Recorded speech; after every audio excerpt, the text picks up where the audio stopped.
Bonjour bien-aimé, notre Dieu est bon, il est redoutable, il est merveilleux, c'est grand Dieu, ce puissant Dieu, alléluia. Jésus-Christ, ton nom est au-dessus de tout autre nom, tu es merveilleux dans ton amour, tu es bon et tu es redoutable. Béni soit ton nom éternel qui est souverainement élevé, c'est nom qui donne la paix, c'est nom qui donne la joie, c'est nom qui libère et qui affranchit. La parole, Seigneur, elle vient de toi, tu es la parole qui s'est fait chair. Et tu es merveilleux. Le Seigneur Dieu de gloire, bénis ta parole dans nos cœurs. Que ta parole nous libère, que ta parole nous affranchisse. Merci Seigneur pour ta présence et pour le Saint-Esprit qui est à l'œuvre et pour l'œuvre de Golgotha dans nos vies. Au nom de Jésus-Christ. Amen. Bonjour bien-aimés. Nous sommes ensemble pour la lecture biblique. Nous allons lire... Alors, nous sommes dans 1 Roi 12, Ézéchiel 42, Philippiens 3, les psaumes 79, Proverbes 24, de 30 à 34.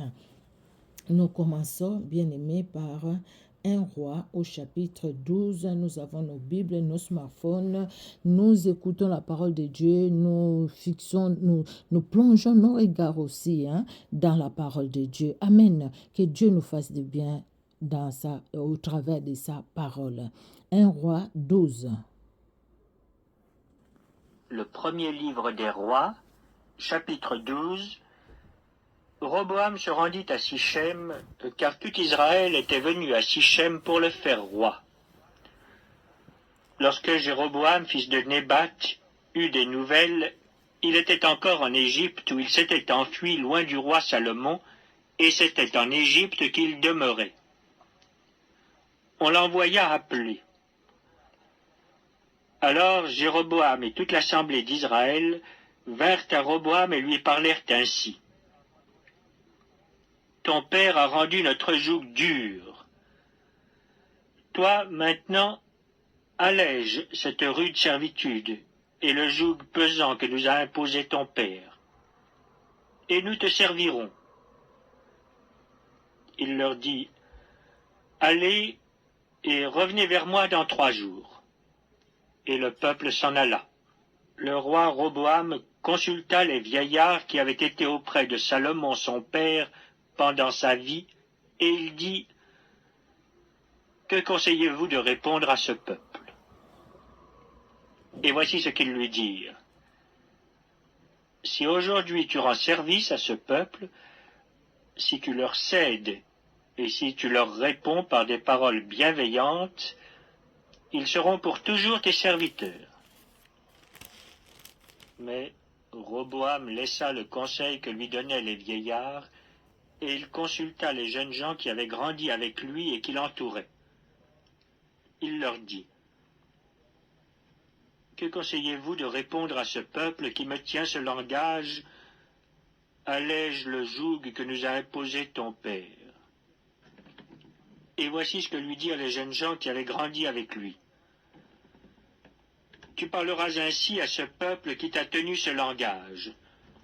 Ton père a rendu notre joug pesant, et toi, allège-le nous. Tu leur parleras ainsi.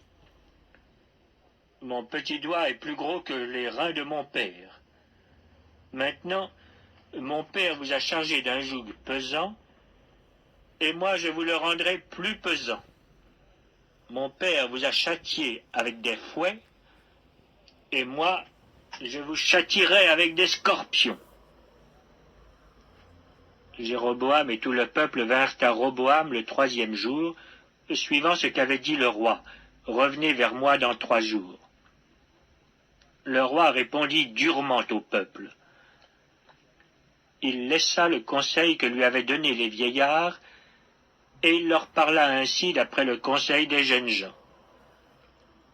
Mon père a rendu votre joug pesant, et moi je vous le rendrai plus pesant.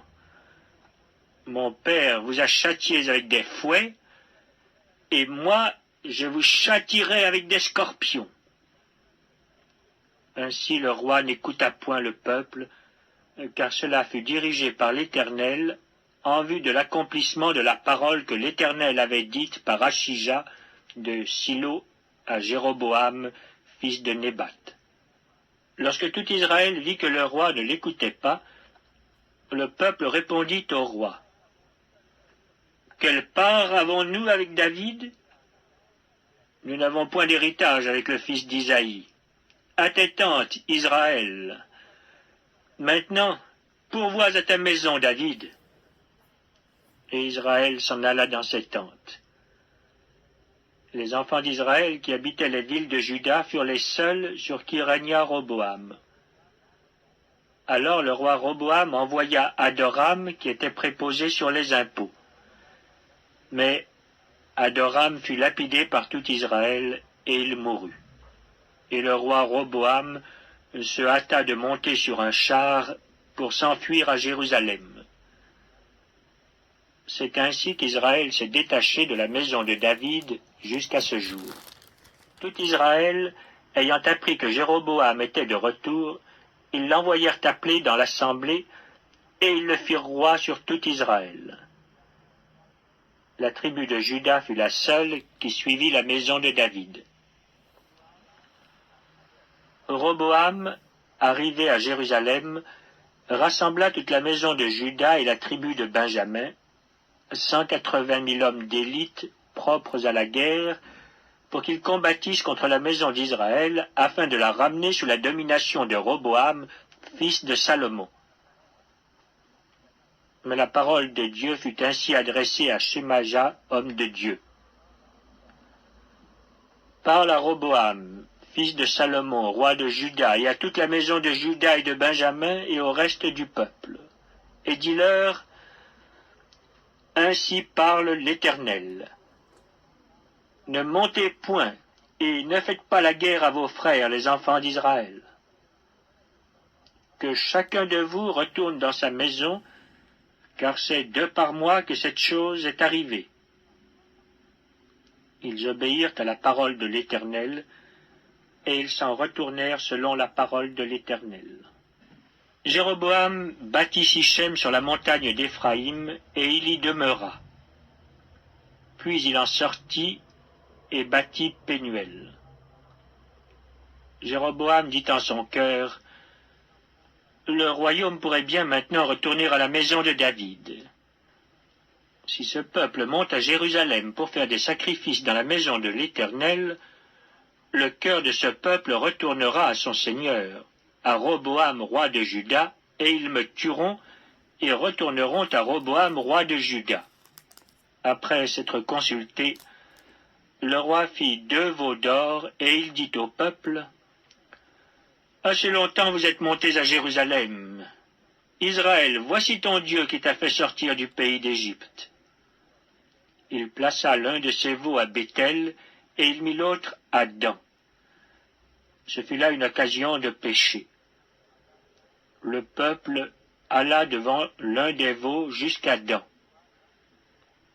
Jéroboam fit une maison de haut lieu, et il créa des prêtres pris parmi tout le peuple et n'appartenant point aux fils de Lévi. Il établit une fête au 8e mois, le 15e jour du mois, comme la fête qui se célébrait en Juda, et il offrit des sacrifices sur l'autel. Voici ce qu'il fit à Béthel, afin que l'on sacrifiât au veau qu'il avait fait. Il plaça à Béthel les prêtres des hauts lieux qu'il avait élevés, et il monta sur l'autel qu'il avait fait à Béthel, le 15e jour du 8e mois qu'il avait choisi de son gré. Il fit une fête pour les enfants d'Israël, et il monta sur l'autel pour brûler des parfums. Ah, c'est la parole de l'Éternel, vraiment. Dieu donne sa parole, mais c'est le problème, c'est l'homme qui ne veut pas écouter au fait. C'est l'homme qui ne veut pas écouter.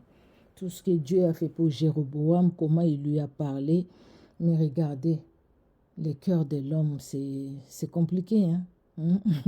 C'est compliqué. Dieu parle, mais des fois, pas deux fois, mais on ne veut pas écouter Dieu. Et après, voilà, des situations. Comment Jéroboam s'est écarté de la voix de Dieu, c'est des choses qui peuvent arriver encore aujourd'hui, hein, bien-aimés dans les Seigneurs, d'où nous devons vraiment faire beaucoup et très attention même. Nous allons aller dans Ézéchiel au chapitre 42. Ézéchiel 42. Ézéchiel 42. Il me fit sortir vers le parvis extérieur du côté du septentrion, et il me conduisit aux chambres qui étaient vis-à-vis de la place vide et vis-à-vis du bâtiment, au septentrion. Sur la face, où se trouvait la porte septentrionale, il y avait une longueur de 100 coudées, et la largeur était de 50 coudées. C'était vis-à-vis des 20 coudées du parvis intérieur, et vis-à-vis du pavé du parvis extérieur, là où se trouvaient les galeries des 3 étages. Devant les chambres, il y avait une aule à accent aigu large de 10 coudées, et une voie d'1 coudée. Leur porte donnait au septentrion. Les chambres supérieures étaient plus étroites que les inférieures et que celles du milieu du bâtiment, parce que les galeries leur ôtaient de la place. Il y avait 3 étages, mais il n'y avait point de colonnes, comme les colonnes des parvis. C'est pourquoi, à partir du sol, les chambres du haut étaient plus étroites que celles du bas et du milieu. Le mur extérieur parallèle aux chambres,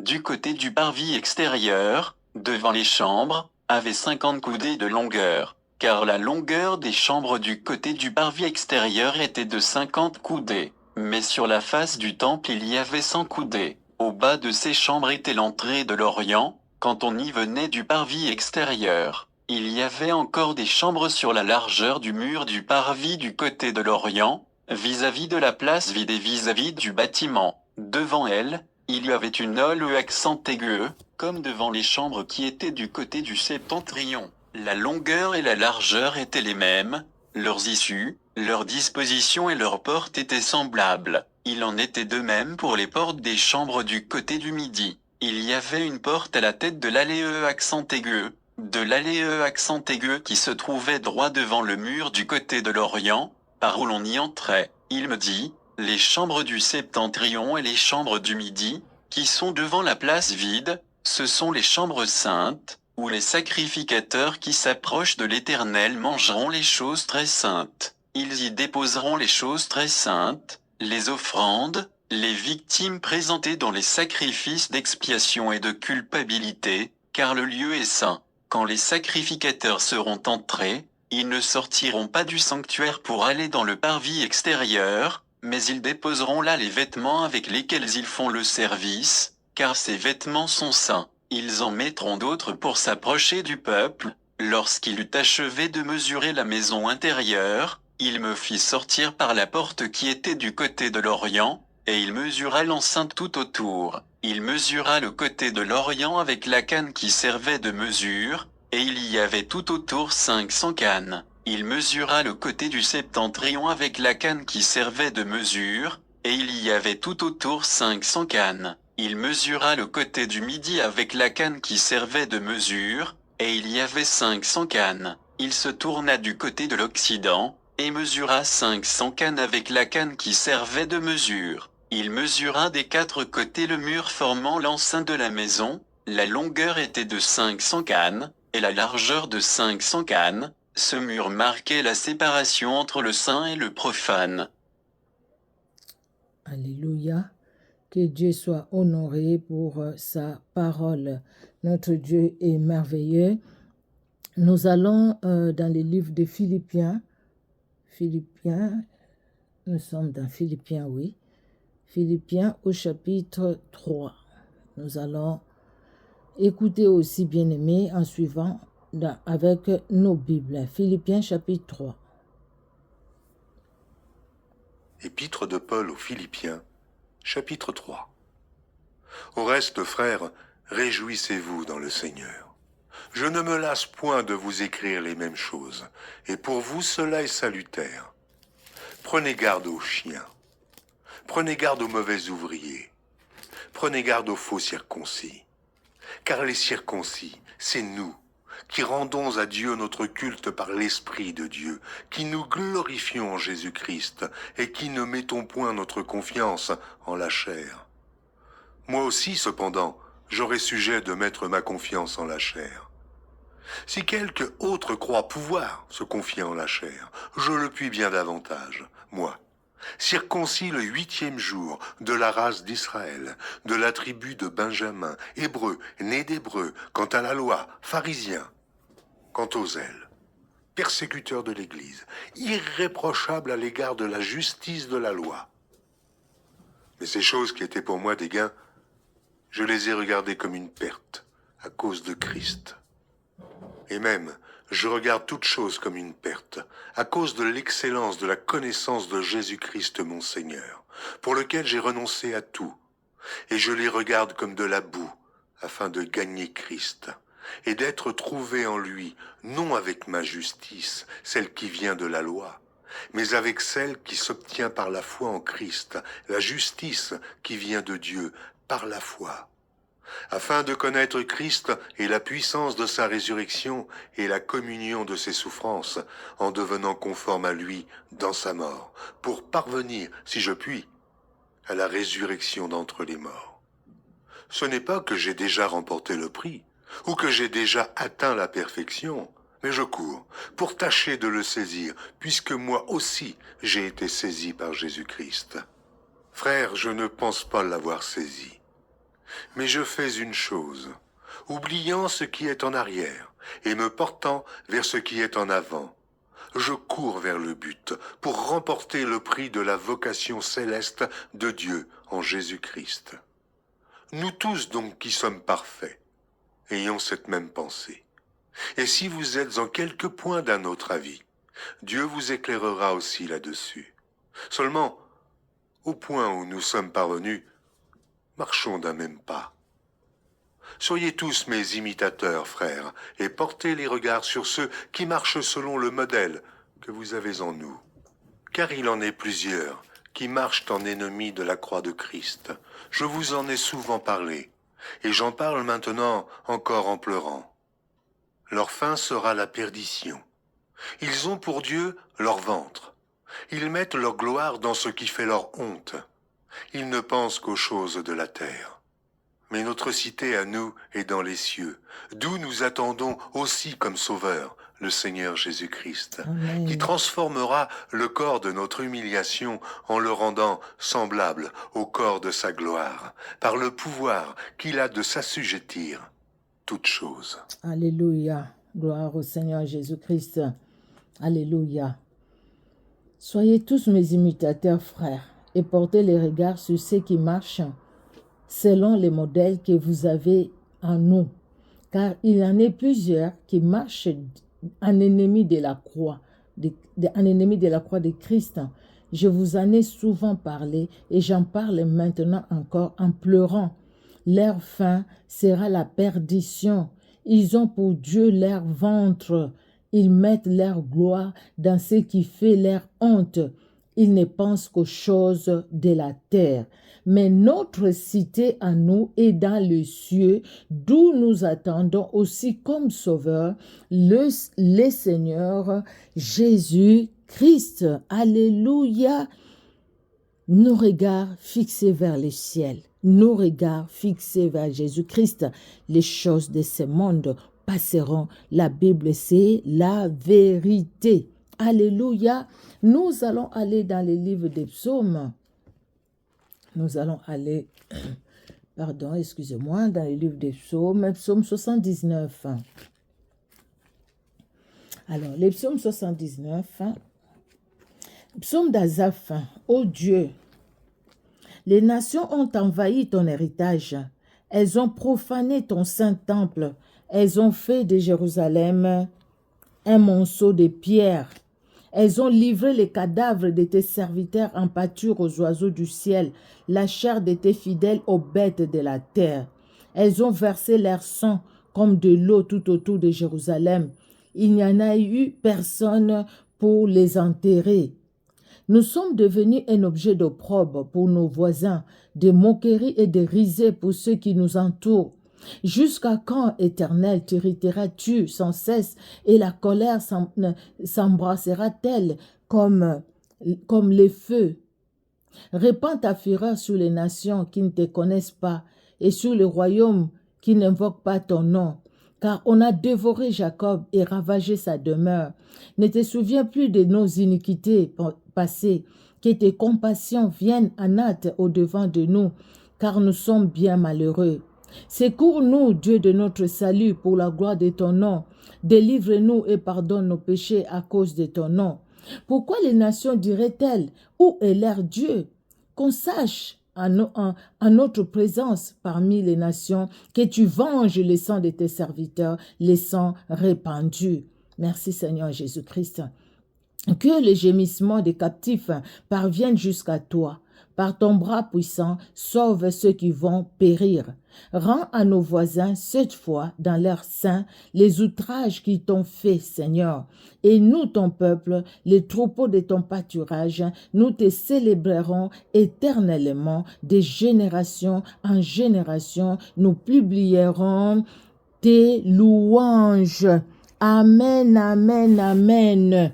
Merci Seigneur Dieu de gloire. Nous allons finir par le livre des Proverbes 24, des 30 à 34. J'ai passé près du champ d'un paresseux et près de la vigne d'un homme dépourvu de sens. Et voici, les épines y croissaient partout, les ronces en couvraient la face et les murs de pierre étaient écroulés. J'ai regardé attentivement et j'ai tiré instruction de ce que j'ai vu.